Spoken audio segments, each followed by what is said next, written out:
Hola a todos y todas.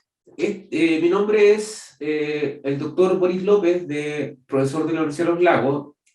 Voy a comenzar con esta cápsula y con este módulo en particular que tiene que ver con la difusión de la investigación.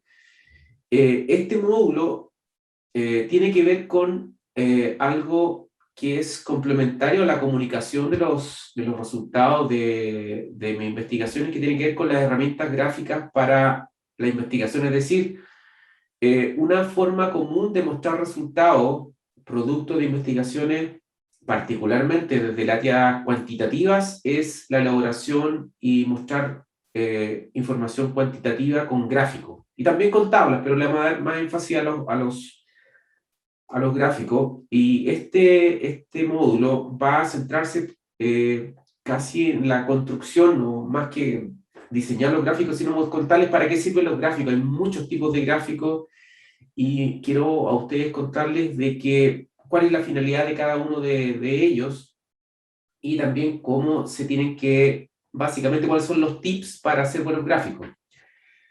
Partiré esta cápsula introductoria hablando de que los gráficos se presentan en todos lados. Uno se mete a las redes sociales, se mete a internet, se mete a ver la televisión, y usualmente los gráficos que se muestran no siempre están bien construidos, y este es un ejemplo del año pasado, cuando se estaban hablando. Estos son datos del año mayo del 2020, cuando estábamos recién casi partiendo con la pandemia, y esto era un gráfico que se mostraba en uno de los canales de televisión nacional, Chilevisión en particular, donde se mostraba, fíjense, ahí dice el título, la tasa de mortalidad por COVID en Chile, y tiene un error que es fragante y que es muy absurdo y que muestra una historia que es totalmente distinta a lo que está aconteciendo. Fíjense que si uno mira el gráfico en las barras azules, da la sensación de que la tasa de mortalidad va disminuyendo.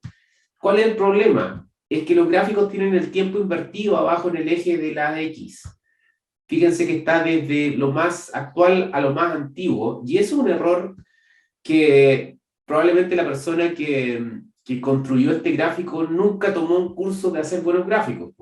Entonces, ¿por qué les muestro esto? Porque eso usualmente pasa, y esto es un tema que se ha conversado desde los años 50 del siglo pasado, y de hecho se han escrito libros de que la estadística, uno puede mentir con estadística. Hay un libro clásico del año 50 de un autor que se llama Darrell Huff, que contaba que cómo puedo mentir utilizando las estadísticas, y una de las formas más comúnmente utilizadas para utilizar los datos cuantitativos es tergiversar los gráficos, ampliar la escala o cambiar estos ejes, como se mostraba en el caso anterior de la televisión.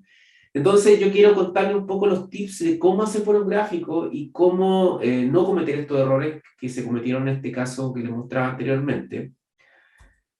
Primero, ¿qué es un gráfico? Un gráfico es una representación de información cuantitativa que está hecho en un plano, usualmente en dos dimensiones, que tiene la finalidad de mostrar visualmente un conjunto de información que permita a uno comprender lo que está sucediendo en un fenómeno o un caso estudiado.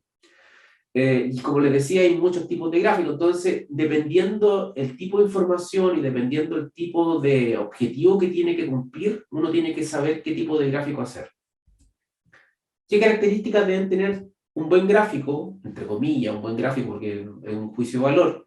Es que mientras más simple, mejor. Los gráficos con mucha información usualmente pervierten el mensaje y no se entiende claramente lo que se quiere contar. Y lo otro es que un gráfico bien construido tiene que ser autoexplicativo, o sea que no necesito yo leer la leyenda o la figura de la leyenda que está abajo, usualmente cuando uno mira un gráfico, para entender lo que cuenta el mensaje del gráfico. Todos los gráficos cuentan un mensaje y uno tiene que descifrarlo solamente al mirarlo, como dicen los gringos, a first glance, o sea, a la primera. Y tiene que representar también fielmente las observaciones o los datos cuantitativos que uno tiene, y eso tiene congruencia con lo que yo le contaba anteriormente de que si los gráficos están mal construidos, usualmente pueden contar una historia distinta a lo que realmente quieren contar. Y lo otro es que tienen que tener o tienen que ser visualmente armónicos. Eso depende obviamente el tema de gusto de cada persona. No todos nos gustan los mismos colores, etcétera, pero tiene que tener una cierta armonía gráficos muy saturados de muchos colores usualmente no son buenos, y también depende de la finalidad donde uno quiera mostrar la información. Y acá hay abajo una recomendación que yo les digo, y que usualmente los estudiantes se olvidan, que los gráficos, las tablas, no son los resultados, sino que los resultados es el texto o lo que acompaña a los gráficos. Si ustedes miran una publicación o miran incluso los diarios o otro tipo de documento escrito, los gráficos, las tablas van acompañando al texto. Son más visuales, te queda más claro el mensaje, pero usualmente tienen que ser citados en el texto, porque los gráficos básicamente ayudan a ilustrar lo que yo estoy contando, pero no son propiamente tal los resultados de lo que yo estoy contando. Aquí hay algunos ejemplos de gráficos que son poco ilustrativos y les quiero contar por qué. Estos gráficos yo los encuentro todavía en los informes que reviso de mis estudiantes, de las carreras que yo les hago docencia.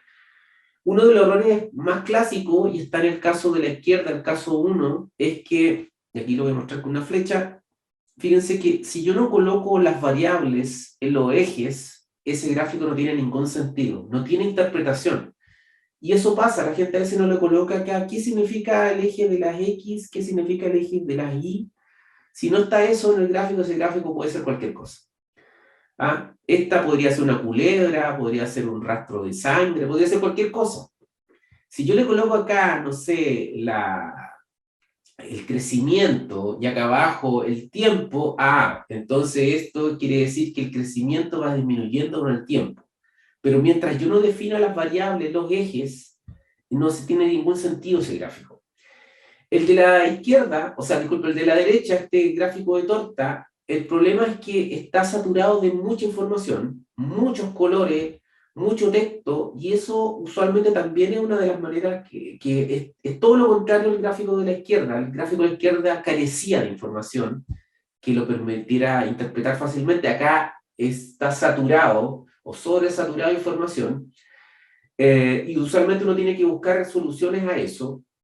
Esas soluciones se las voy contando más adelante, pero en este caso particular, el gráfico tiene demasiados colores, no bien contrastantes, mucho texto, y en realidad no cuenta nada. Entonces, uno tiene que buscar un punto medio con un buen gráfico, ni tan falta de información, pero tampoco sobresaturar. Y voy a terminar con esta cápsula cortita diciendo que hay una serie de tipos de gráficos. Usualmente la gente los hace en Excel, pero hay paquetes estadísticos, paquetes de software computacional que son especialmente hechos para hacer gráficos. Y el resto de cápsulas que les voy a contar en adelante van a estar enfocados en algunos gráficos que son los que usualmente hacen los estudiantes, los de barra, los circulares, los de línea, etc. Y contarles un poco para qué sirven y cuándo ocuparlos. Así que los espero en las siguientes cápsulas dedicadas a diferentes tipos de gráficos. Que estén bien.